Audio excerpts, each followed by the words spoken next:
Antonio Brown released a lengthy, raw statement. A couple quotes here that I grabbed quickly. I didn't quit. I was cut. Yeah, cutthroat.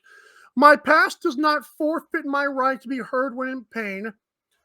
Listen, Shakespeare. I'll put it this way.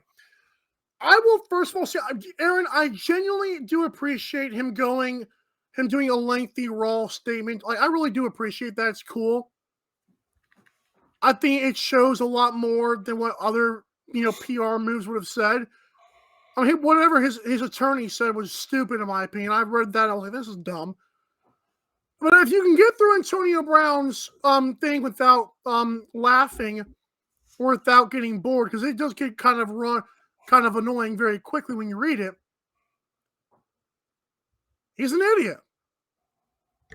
I mean, I'm trying not to be biased here, but you cannot just excuse yourself with maybe I shouldn't have handled myself the way I did. If your foot is hurting that bad, don't blame adrenaline on why you could dance around like a pixie fairy and run away. You quit. You're a loser. You're not who you think you are. You're not Jesus. What is this persona this guy's building? I don't appreciate it. And this statement on the surface, yeah, it's all cool. But you realize, Antonio Brown, your past actions have consequences, bro. And part of your consequences are people still think you're an idiot. And I have the right to feel like you're an idiot, just like you have the right to be heard when in pain. Because you weren't in pain that day until push came to shove. Why release a rap song, AB? No one wants to talk about that. He released a rap song. No one cares, though. It's all about poor Antonio Brown. Aaron, why don't you go ahead and coddle him? So I don't know if coddle's the right word here, but I'm going to go ahead and take his statements with a grain of salt here because he has had the ankle injury in the past, which we've been proven is the thing here. And I'll take a step back. And yes, the problem is it's a continued trend of antics. Let's call it. We'll call it antics for lack of a better word. I mean, I'm actually shocked the only reason he was still on the team after the vaccine situation was because Chris Godwin went out. Yep. Chris Godwin's still healthy. This man is not a Buccaneer 3 weeks ago or however long it was.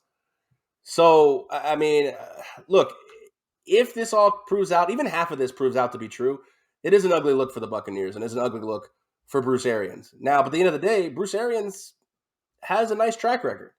And while the NFL may, slap Tampa Bay on the wrist for, I guess, this alleged cortisone that's not supposed to be used because the NFLPA advises against it. Again, I'm taking all this with a grain of salt. All this could be complete and utter BS. I don't know.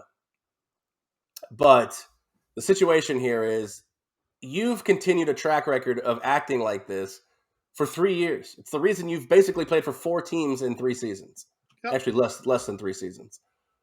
So the situation here, I'm not going to coddle him necessarily, but look, let's wait till everything comes out. If these things are true, AB, you get a little vindication here. But does it mean he really believes he's going to get signed by another team next year? And it's quite possible it could happen now. Aaron, by coddle, I was making a joke about what you said yesterday. It feels like everyone wants us to coddle AB. I knew you weren't going to. Well, it's funny how CTE just went out the window. Everybody a week ago was like, well, he's got CTE. We need to... Oh, no, his ankle's hurting. Bull crap. Take care of this man. Well, if his ankle's hurting, his ankle's hurting. Look, you're right. I was wrong. He had an injury designation. Okay, it's not the end of the world. We missed that one. But I told people it was true, and I still didn't care because he danced off the field like an idiot. Right. Now, don't blame... It doesn't matter. But like I said, if what he's saying is true about Bruce Arians, like, we don't know. Nobody's come out and addressed these text messages that apparently are between Bruce and Antonio Brown. I mean, I don't know. They look like basic standard text messages. Now, is Bruce Arians going to have to answer these questions a week before he's... Yeah. Absolutely. Now, what happens here? Like, what vindication is Antonio Brown looking for? Like, that we just all of a sudden, we give him a pass on this one, but all the other stuff he's done for 3 years just doesn't exist anymore? You probably heard my papers. I know we have to move on here, but I just want to... Here's Antonio Brown's statement, his lengthy statement. But that's at the end of the day.